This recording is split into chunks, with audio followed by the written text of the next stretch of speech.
Sri Sachidananda Sadguru Sainath Maharaj Ki Jai. Ramana Maharshi, his life, chapter 13. Sri Ramana and his devotees. Muruganar.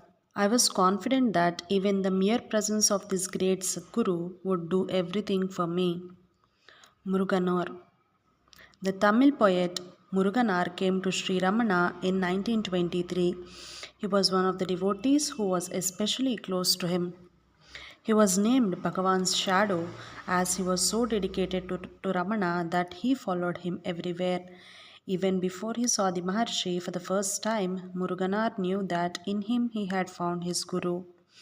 As he was a poet, he presented his new master with a poem in which he praised him as Guru Ramana Shiva. When Muruganar arrived, Ramana was just coming out of the hall to start his walk on the hill. Muruganar stood rooted to the spot.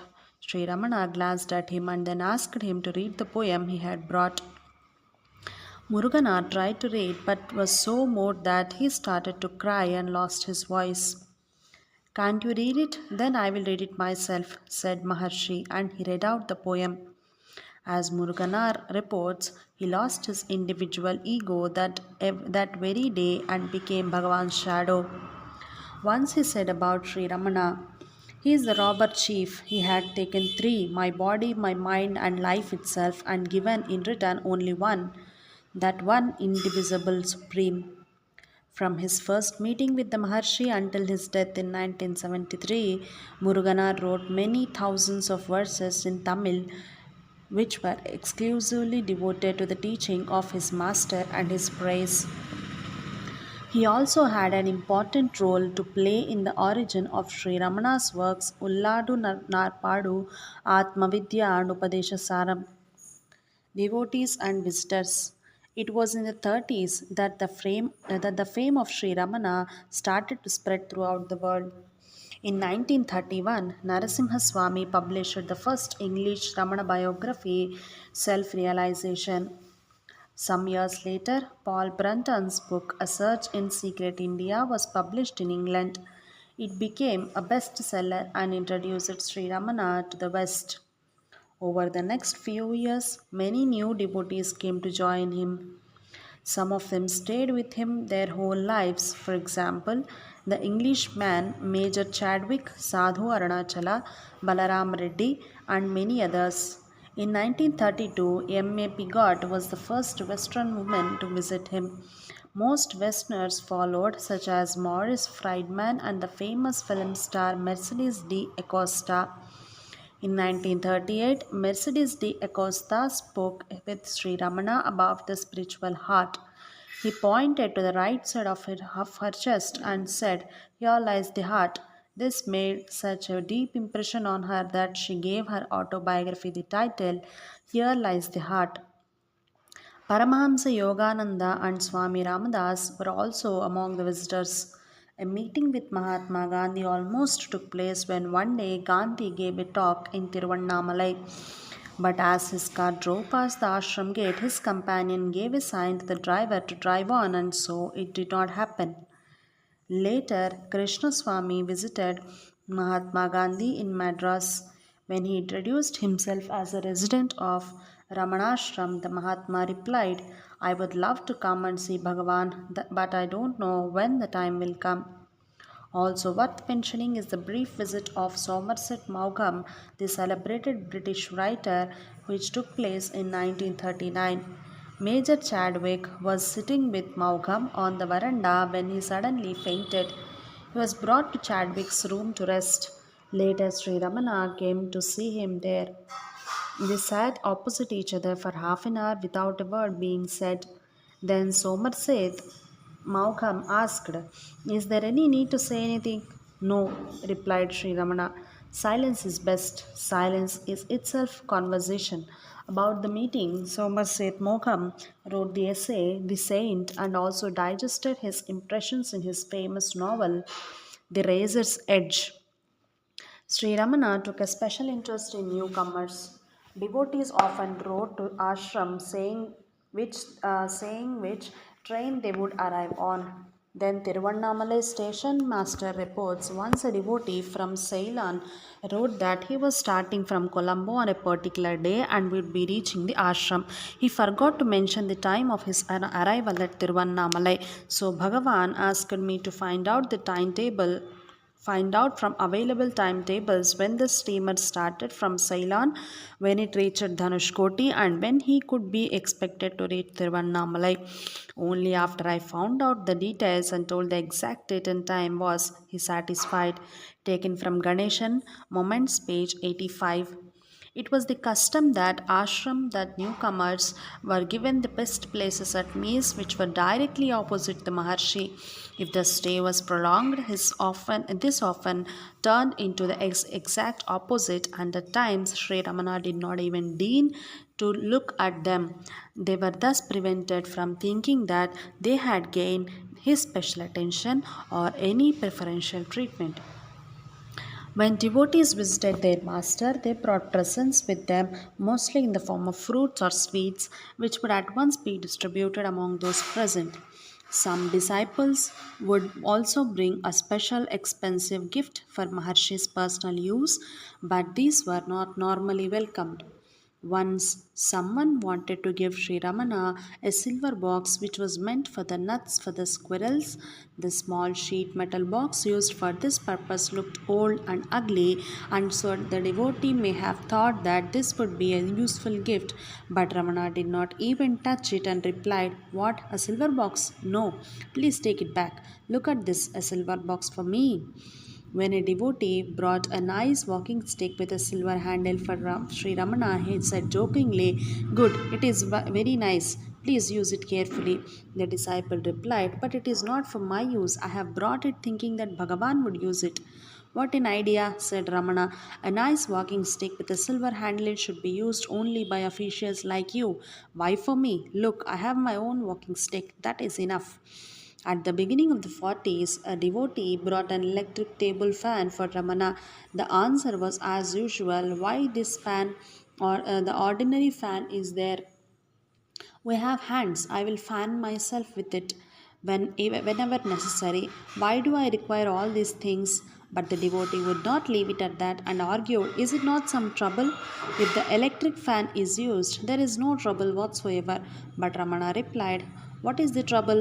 If the ordinary fan is used, we get such as much as we get if the ordinary fan is used, we get just as much as breeze as we want.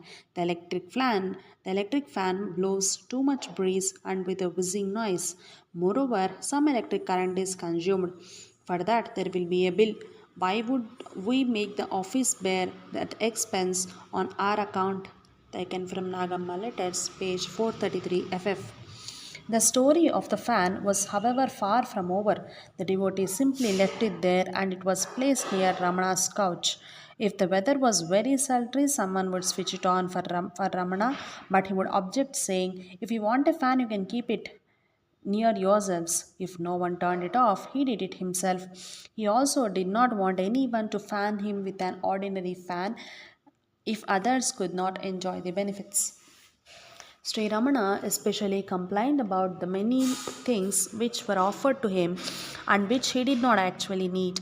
"I am a poor man. For my status, even what I now have is too much. This sofa, these mattresses, these pillows, why all this? You people do not agree, but how happy would it be if I could spread out this towel and sit on the floor?" Mudaliar replied, "You say even that towel should be no bigger than the present one." Ramana replied, "Why a bigger one? It is half a yard broad and three quarters of a yard long. Is it sufficient for drying the body after bath? It is sufficient for drying the body after bath, for spreading over the head if you walk in the sun, for tying around the neck if it is cold, and for spreading on the floor to sit on. What more could we do with the bigger one?" Taken from Nagamma Letters, page 435. In the old hall, though Sri Ramana used words sparingly and gave his most profound instruction in silence, there are records of so many talks that they fill whole volumes, not to mention those which were never written down. Almost daily from May 1935 to April 1939, Mungala S. Venkataramaya, Munagala S. Venkataramaya wrote down visitors' questions and Sri Ramana's answers. They were published under the title Talks with Sri Ramana Maharshi. Devaraja Mudaliar did the same for the period of March 1945 to January 1947 in Day by Day with Bhagavan and Suri Nagamma for the period November 1945 to February 1950 in Letters from Sri Ramanashramam. In addition, there were several collections of conversations with individuals which devotees have handed over. One of them is Maharshi's Gospel.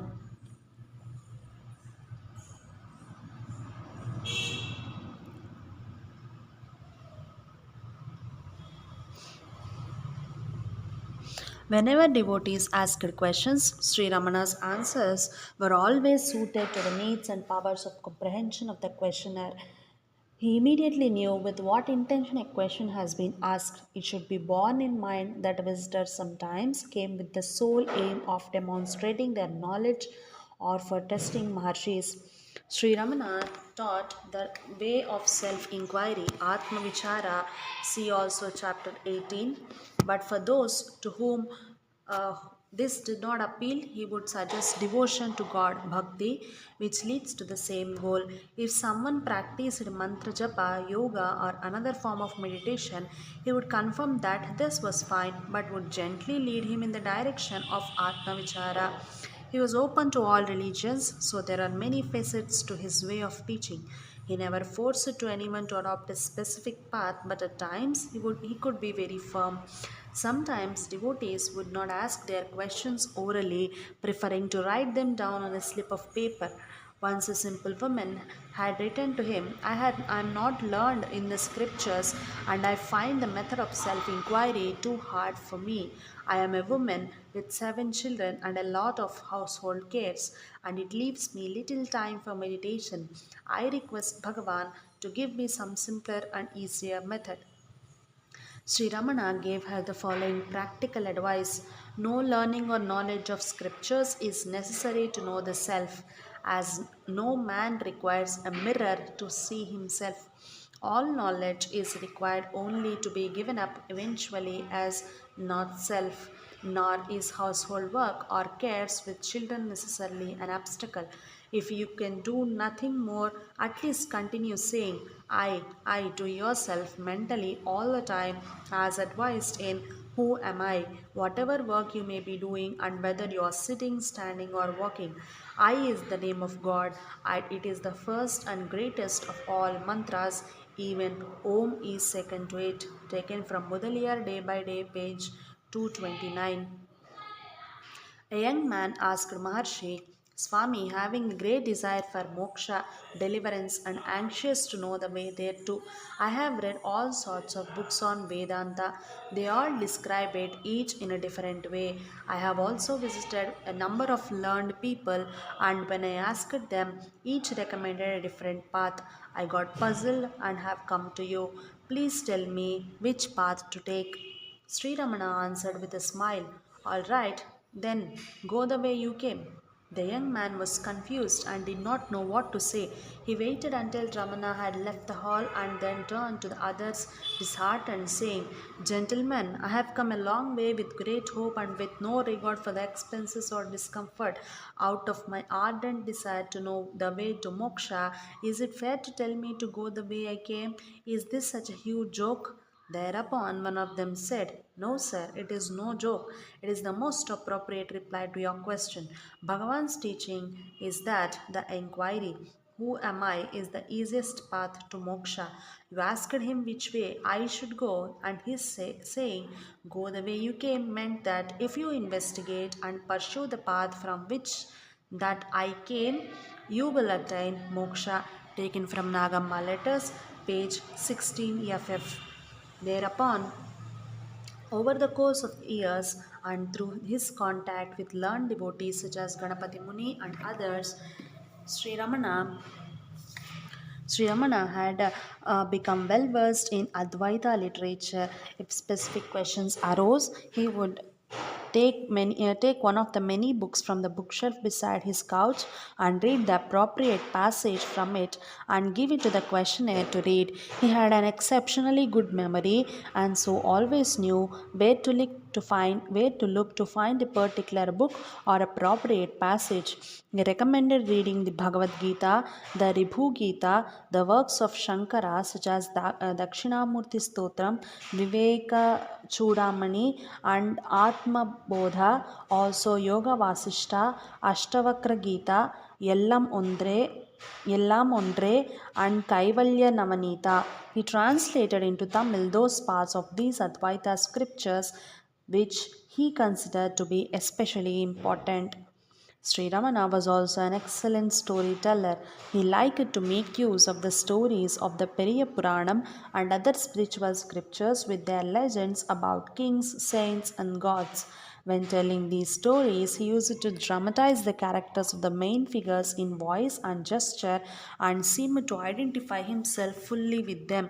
If the story was particularly moving, he would at times be overcome by such intense emotions that he was unable to reach the end of the story. Once, when reading a very moving story from the Periya Puranam about the deep devotion of the saint Kannappar, sweat broke out of all the pores of his body, his hair stood on end, and tears flowed from his eyes.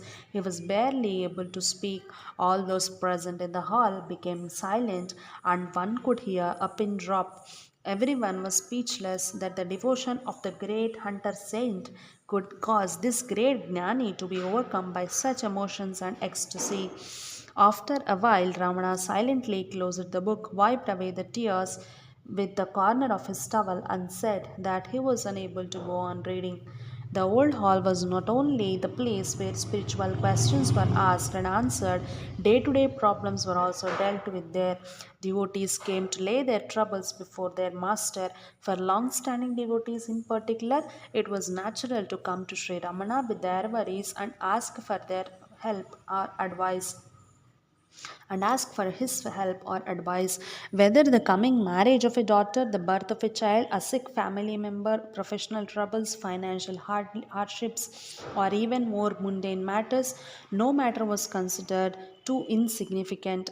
Ramana reacted to the needs of his devotees with sympathy and helped at times by giving concrete advice. At times, however, he might also direct the devotees' attention along another path. Feroza Talayar Khan reported the following amusing story. An Indian gentleman who had spent about a year in Germany and had brought down with him an expensive radio set was rather worried that it was not working and that there was none at hand to set it right. He carried his worries to Bhagavan, perhaps expecting Bhagavan to set the radio right. Did he or we know Bhagavan. In a consoling voice, Bhagavan referred to his worries over the radio, its cost, the lack of a mechanic to set it right, and so on. Then began something unusual.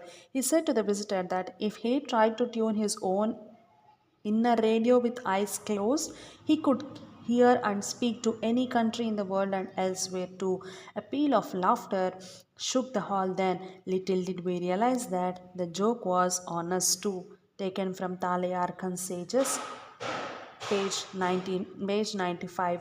The Englishman Arthur Osborne, who joined the ashram in the late 40s and lived there together with his family, describes the vivid bustle in the hall as follows.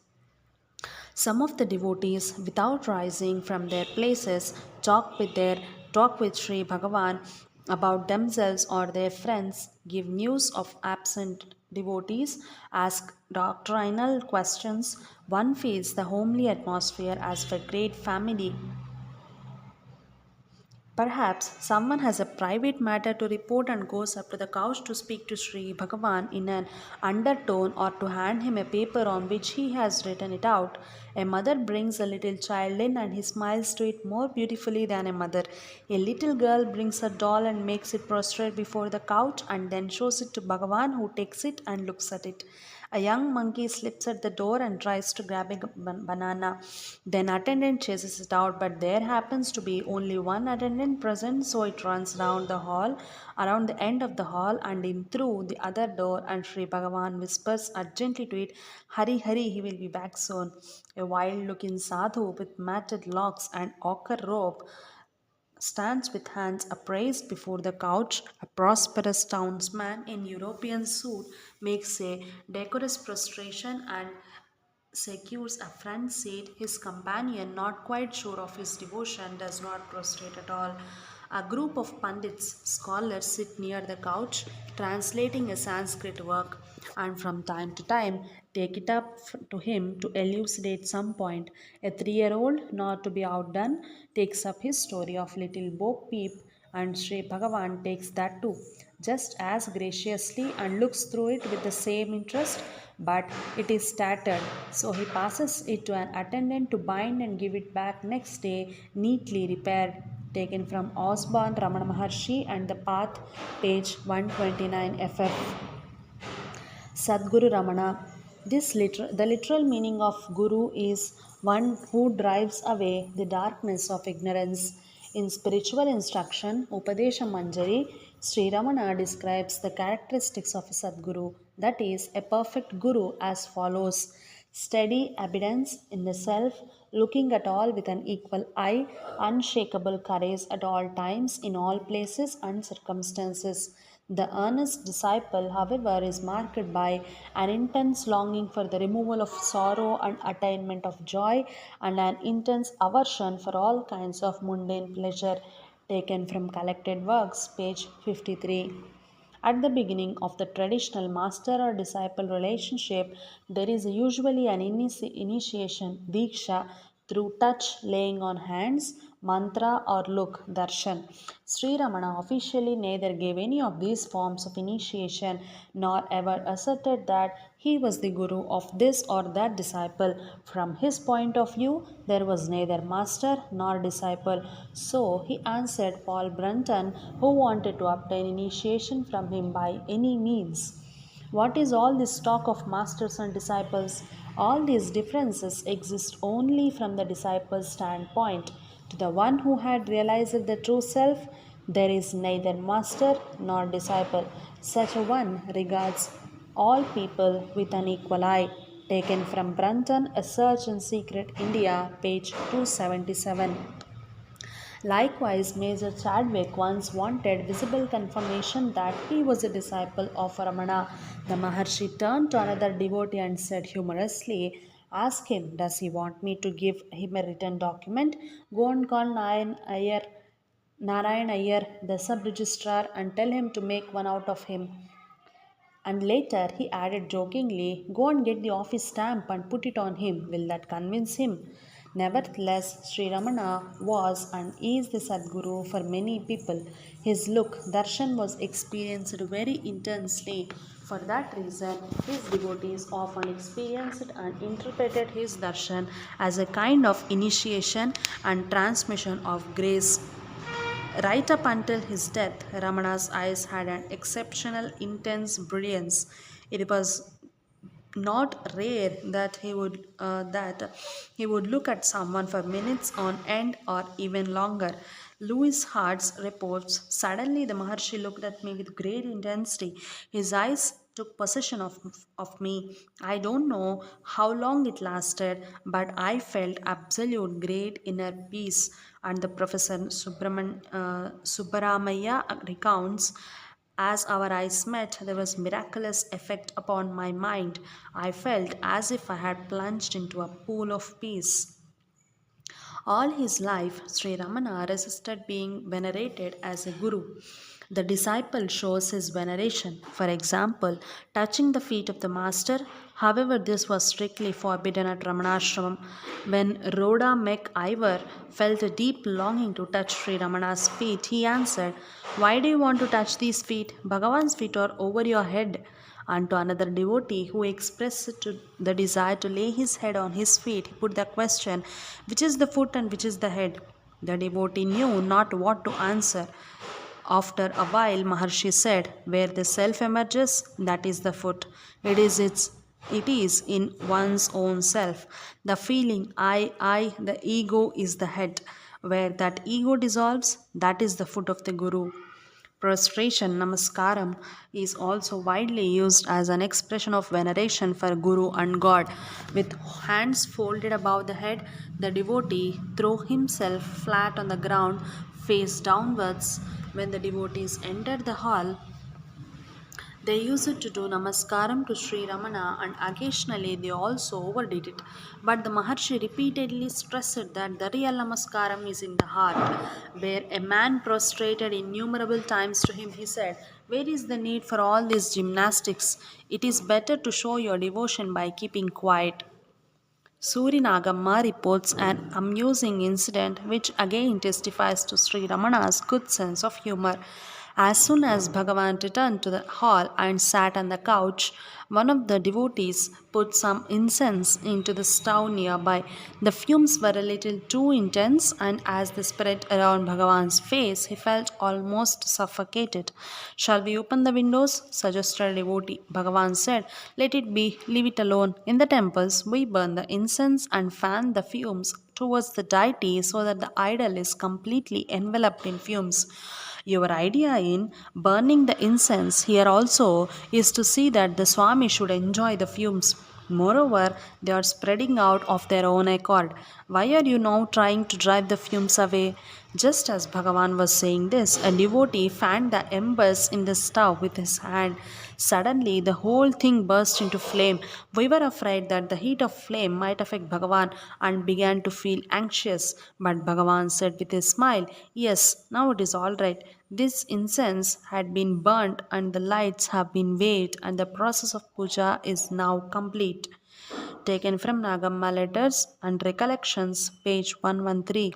The waving of the lights means waving of the camphor light arati as done at the puja in front of the statue of a goddess. Whatever Maharshi touched or used was highly prized by his devotees as they considered it to be a prasad and that is passed on some of the power and blessing of the Guru to them.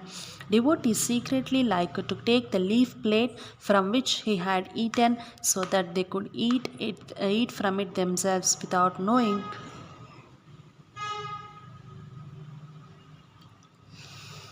eat from it themselves without him knowing about it. But when he found out, he immediately took precautions so that it could not happen again. Likewise, the water with which he washed his hands after meals was sought after. Not even his bath water was safe for devotees.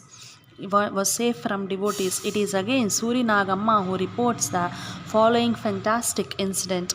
In the room where Bhagavan takes his bath, there is a hole through which the water that is used drains out. Below that, a gutter was constructed to drain off the water. At the time of his bath, some devotees used to gather at that place, sprinkle on their heads the water that came out of the room, wipe their eyes, and even use it for achamnyam, sipping drops of water for religious purpose.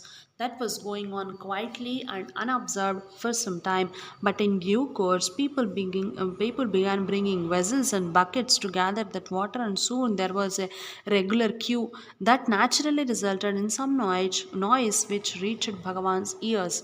He inquired and found out the facts. Addressing the attendants, he said, "What nonsense! Will you get this stopped, or shall I bathe at the tap outside?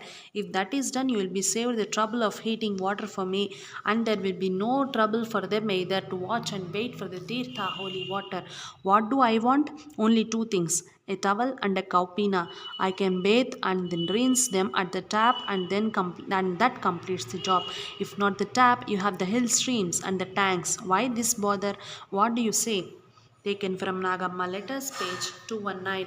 As a result, Chinnaswamy immediately put an end to these practices. From time immemorial, the master disciple relationship had been based on the disciple caring for the physical welfare of his master and performing various tasks for him. In return, the Guru bestows his grace upon his disciple. Sri Ramana did not really subscribe to this view. In his opinion, the devotee's abundance in the true self represented true service to the Guru. Some devotees who visited the ashram regularly during their holidays tended to become involved in various ashram activities during their stay, which they interpreted as a service to their Guru Ramana. If Maharshi noticed that, he would say, in the name of service to the Guru, they should not waste their time in activities and become disappointed later. And if someone complained that they could not find sufficient time for meditation, he would say, is it that you have got no time for meditation, or is it that you are unable to remain quiet? If you can remain quiet, go ahead and do so. You will then see how all the ashram activities go on naturally of their own accord.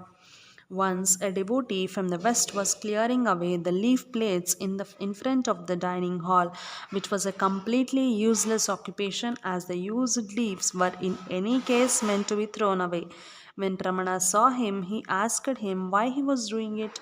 The devotee answered that he had not found any means to be of service since his arrival to the ashram, so he wanted to do this work. But Ramana replied indignantly, is sweeping the used leaf plates that means to get the means to get salvation? Is it to perform this tapas that you have come here all the way from abroad? Go, enough of doing this kind of service. Go inside, sit to one side, turn your mind inward, and find out he who wants to be saved. The service of purifying your heart is alone the highest service. That alone can truly redeem you. Taken from God Man Presence, page 115 FF. Sri Ramana made no distinctions between his devotees, whether they lived with him, came to visit now and then, or even if they never saw him at all in the body. His grace flowed and continues to flow for all of them. He would say, to me, there is no distinction. Grace is flowing like the ocean, ever full. Everyone draws from it and according to his capacity. How can one who brings only a tumbler complain that he is not able to take as much as another who has brought a jar? Taken from Subbaramaya Reminiscences, page 67. But again and again, his devotees would complain that, in their opinion, they were making no spiritual progress. Devaraja Mudaliyar, who wrote the famous diary Day by Day with Bhagavan, did this particularly often. When one day he was again pestering Ramana about his inability to get rid of his worldly desires, he received the answer, how do you know? And at another time, Ramana said to him, your business is simply to surrender and leave everything to me. If one really surrenders completely, there is no room for him to complain that the Guru has not done this or that.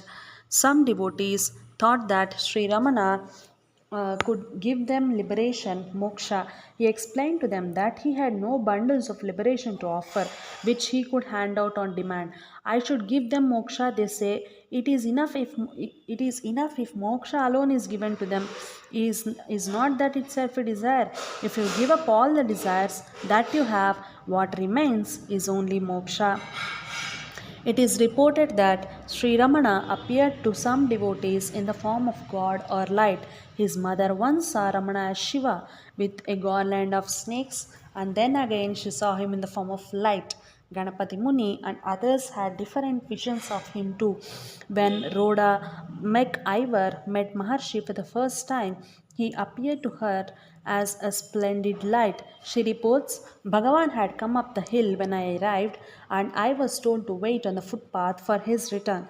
I did not see him coming, but suddenly I saw a brilliant light before me, like the sun rising.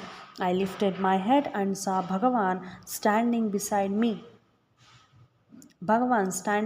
me. He looked at me, nodded, and smiled. At that moment, I felt something happening in me which I had never experienced before in my life.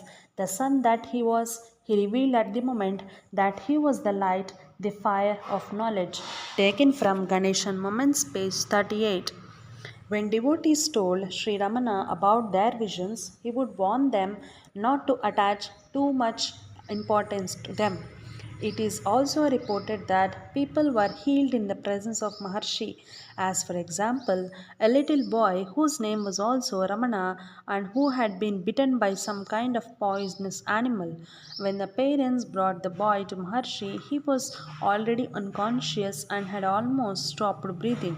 Sri Ramana passed his hands over the boy's body, saying, "It is nothing, he will be all right." And indeed, little Ramana soon recovered. M.A. Piggott reports a similar occurrence. Someone had brought a man into the hall who had been bitten by a snake and lay him down before Sri Ramana. We all watched fear gripping our hearts. Not so he who sat looking into the far distance while the victim writhed in pain. Calm and compassion was in that look, and infinite peace. After what seemed like hours, the twitching ceased and the man appeared to sleep. Then the one who had brought in the sufferer gently touched him. The man rose, prostrated himself before the Maharshi, and went out cured. Taken from Pigod, The Way of the Spirit in Maharshi, July or August 1999, page 4. Such spectacular instances were, however, rare. Mostly, Ramana kept silent if people tried to claim that he had healed someone. Jai Ramana, Jai Sai Master.